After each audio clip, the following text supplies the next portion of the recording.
Hello dear students, आप सभी का स्वागत है बार्टलेट ट्यूटोरियल क्लासेस में। आज हम आपके लिए लेकर आए हैं क्लास 12th के पोएट्री के अंतर्गत चैप्टर फर्स्ट, जिसका नाम है कैरेक्टर ऑफ हैप्पी लाइफ, जिसे कंपोज किया है सर हेनरी वॉटन ने। तो शुरू करने से पहले हम रिक्वेस्ट करना चाहेंगे कि जो हमारे नए व्यूअर्स हैं वो इस चैनल को सब्सक्राइब कर लें, ताकि आगे भी वो हमसे जुड़े रहें और हमारे चैनल पे नई नई वीडियोज़ भी मिलती रहे। और इसके पहले हमने प्रोज के भी 2-3 चैप्टर्स के वीडियो भी अपलोड किया है, तो आप हमारे प्लेलिस्ट में जाके प्रोज, पोएट्री और शॉर्ट स्टोरी की एक्सप्लेनेशन को भी पा सकते हैं।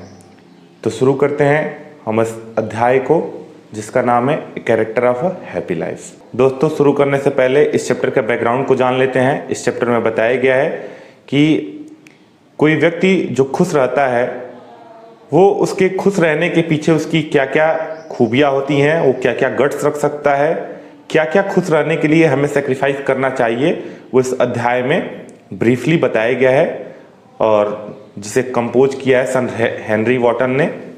तो आइए दोस्तों, हम शुरू करते हैं इस अध्याय को। How happy is he born और टॉट। तो हाउ हैप्पी, वो कितना खुश है, इज ही बॉर्न जन्म से ही, और टॉट, और या तो उसने सीखा है, यानी वह जन्म से ही कितना प्रसन्न है, और या तो उसने सीख लिया है प्रसन्न रहना। That serves not another's will.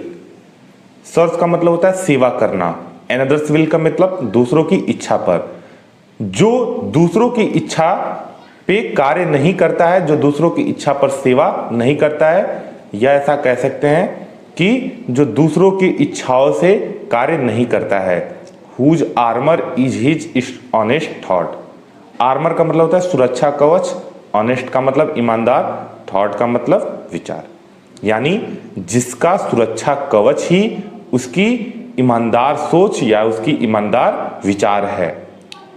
And simple truth his utmost skill. Utmost skill का मतलब होता है संपूर्ण योग्यता, और सिंपल ट्रूथ का मतलब सादी सच्चाई, यानी जिसकी सादी सच्चाई ही उसकी संपूर्ण योग्यता है। ठीक है, यानी पहला स्टेंजा में कवि यह कह रहा है कि वह अपने जन्म से ही कितना प्रसन्न है, और या तो उसने प्रसन्न रहना सीख लिया है।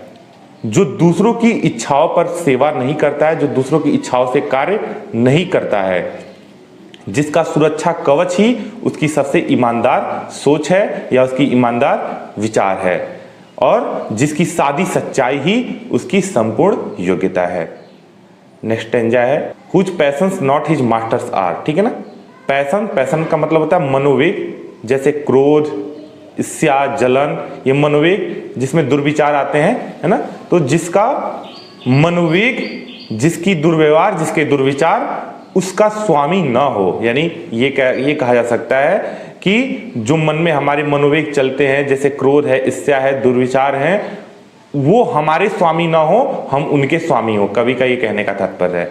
हुज सोल, सोल का मतलब आत्मा, इज स्टिल का मतलब अभी, प्रिपेयर्ड तैयार है, फॉर डेथ मरने के लिए, यानी जिसकी आत्मा निरंतर मरने के लिए तैयार है, या जो निरंतर मरने के लिए तैयार रहता है। अनटाइड है ना, बंधन मुक्त, टाइड नहीं, टाइड में अनटाइड, जो बंधन मुक्त है। अनटू द वर्ल्ड, इस संसार से, विथ केयर, है ना, यानी जो इस संसार के बंधनों से, जो इस संसार की बातों से, जो इस संसार की चिंताओं से मुक्त है, बंधन मुक्त है। ऑफ प्रिंसली लव, और वो संसारिक बंधन कौन कौन से है? ऑफ प्रिंसली लव, जैसे कि राजसी प्रेम और वल्गर ब्रेथ। वल्गर ब्रेथ का मतलब होता है सामान्य लोगों की बुराई, सामान्य लोगों की आलोचना, है ना। जो राजसी प्रेम से और सामान्य लोगों की आलोचनाओं से बंधन मुक्त है। नेक्स्ट स्टेंजा की तरफ बढ़ते हैं। नेक्स्ट स्टेंजा है who hath his life from rumours freed. Freed का मतलब होता है मुक्त, र्यूमर्स का मतलब होता है अफवाह, है ना। हु हैथ, हैथ का मतलब हैज से है, हैज का मतलब होना या रखना, यानी जिसका जीवन अफवाहों से मुक्त है ना, जिसका जीवन अफवाहों से मुक्त है। Whose conscience is his strong retreat. Conscience का मतलब होता है चेतना या अंतरात्मा, स्ट्रॉन्ग रिट्रीट का मतलब मजबूत शरण स्थल, यानी जिसकी चेतना ही उसकी सबसे मजबूत शरण स्थल है, जिसकी अंतरात्मा ही सबसे मजबूत शरण स्थल है। या इसका ये कहने का मतलब है कि जिसकी आत्मा जो अपने आत्मा की शरण में रहता है। Whose state can neither flatterers feed. State का मतलब यहां होता है स्थिति कह सकते हैं या प्रसन्नता, या जो कुछ भी स्टेट का यहां मतलब निकाले। नाइदर कभी नहीं, फ्लैटर्स का मतलब चापलूस, फीड का मतलब होता है भोजन खिलाना या भोजन कराना, ठीक है। यानी जिसकी स्थिति को चापलूसों द्वारा भोजन न कराया जा सके, यानी भोजन न कराने से यहाँ का तात्पर्य है कि जिसकी स्थिति को चापलूसों द्वारा पोषित न किया जा सके, जिसकी स्थिति को चापलूसों द्वारा हावी न किया जा सके। नॉर रूइन मेक ऑपरेसर्स ग्रेट, और जिसको दमनकारी, ऑपरेसर्स का मतलब होता है दमनकारी, रूइन का मतलब बर्बाद करना, great. Nor रूइन make oppressors great, यानी जिसके बर्बाद होने से भी दमनकारी महान नहीं कहलाए, है ना। यानी कवि ये कहना चाहता है कि यदि वह बर्बाद भी अगर हो जाता है तो जो दमनकारी लोग हैं, जो दूसरों लोगों को धमकाते हैं, मारते हैं, पीटते हैं, जिनका दमन करते हैं, उनको महान न कहा जा सके, जिसकी उन्नति न हो सके। हु एनवाइज नन, एनवाइज का मतलब होता है ईर्ष्या करना। हु एनवाइज नन हुम चांस डॉथ रेज, डॉथ का मतलब होता है डज, ठीक है ना। रेज का मतलब उठना, यानी जो किसी से ईर्ष्या न करता हो। हुम चांस डॉथ रेज, जो अवसर का फायदा उठा करके आगे उन्नति कर गया हो, है ना। यानी जो अवसर का फायदा उठा करके आगे उन्नति कर गया हो, वह उससे भी ईर्ष्या नहीं करता हो। नॉर वाइज, न ही उसकी बुराई करता हो। हु नेवर अंडरस्टूड, है ना, और वह कभी उसकी बुराई नहीं करेगा या कभी वो ऐसा मानता ही नहीं है। How deepest wounds are given with praise, deepest wounds का मतलब होता है गहरे घाव, गिवन मतलब दिए जाते हैं विथ प्रेज, प्रशंसा से, यानी प्रशंसा से कितने गहरे घाव दिए जाते हैं, वह यह जानते हुए भी खुश रहता है, यह सब जानते हुए भी वह खुश रहता है। नॉर रूल्स ऑफ स्टेट, जो राज्य का पालन न करे, है ना, जो राज्य का मतलब जो जैसे राज्य का कोई कानून होता है तो वह राज्य के कानून का भी पालन न करे, बट रूल्स ऑफ गुड, लेकिन अच्छाई का पालन करे, है ना, जो राज्य के नियमों का पालन न करे लेकिन अच्छाई का पालन करे। यानी कवि का यह कहने का मतलब है कि जिसका जीवन अफवाहों से मुक्त है ना, जिसकी चेतना, जिसका अंतरात्मा उसकी सबसे मजबूत शरण स्थल है, यानी जिसकी चेतना ही उसके शरण में हो, और जिसकी स्थिति को चापलूसों द्वारा हावी न किया जा सके, और जिसके बर्बाद होने पर भी दमनकारियों को महान न कहा जाए।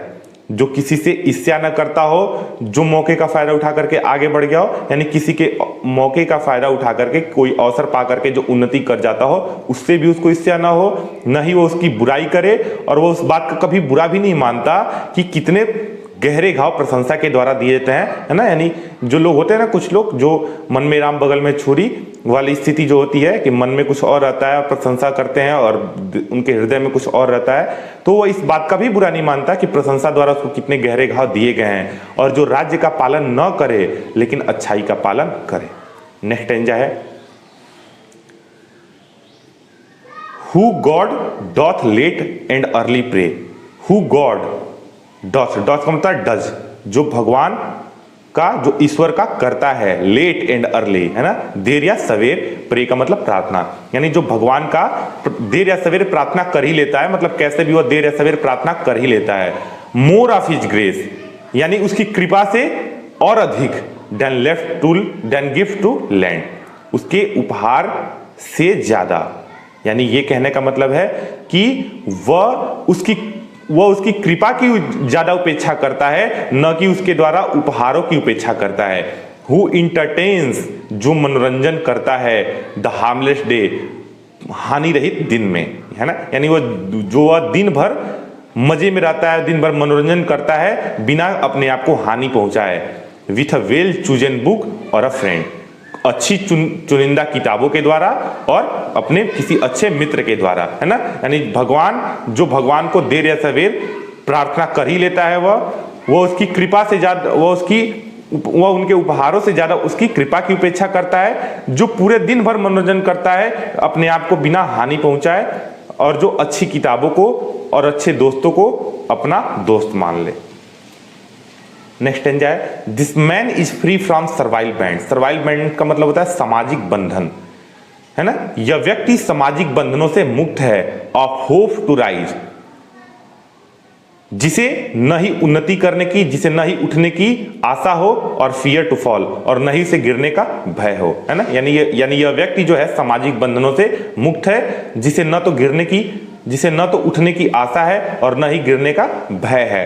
लॉर्ड ऑफ हिमसेल्फ, जो स्वयं का स्वामी हो, दो नॉट ऑफ लैंड्स, यद्यपि वो बहुत सारी जमीनों का स्वामी न भी हो, है ना। यानी कवि ये कहना चाहता है कि भले ही वो बहुत सारी जमीनों का, बहुत सारी भूमि का स्वामी न हो, बल्कि वो स्वयं अपने आप का स्वामी हो। एंड हैविंग नथिंग, और उसके पास कुछ न होते हुए भी ही हैथ ऑल, उसके पास सब कुछ है ना। यानी ये कवि इस लास्ट स्टेंजा में ये कह रहा है कि वह व्यक्ति सामाजिक बंधनों से मुक्त है, जिसे न तो उठने की आशा है और न ही गिरने का भय, जो स्वयं का स्वामी हो, भले ही बहुत सारे भूमि का, जमीनों का मालिक न हो, और उसके पास कुछ न होते भी उसके पास सब कुछ है। तो नेक्स्ट वीडियो में इसके एक्सरसाइज को देखेंगे। आशा करता हूं दोस्तों आपको यह वीडियो पसंद आई होगी। अगर पसंद आई है तो हमारे चैनल को सब्सक्राइब करें, लाइक करें, कमेंट करें, और पसंद आई हो तो अपने दोस्तों से भी शेयर करें, क्योंकि हम आपके लिए ऐसे वीडियोस लगातार लाते रहेंगे।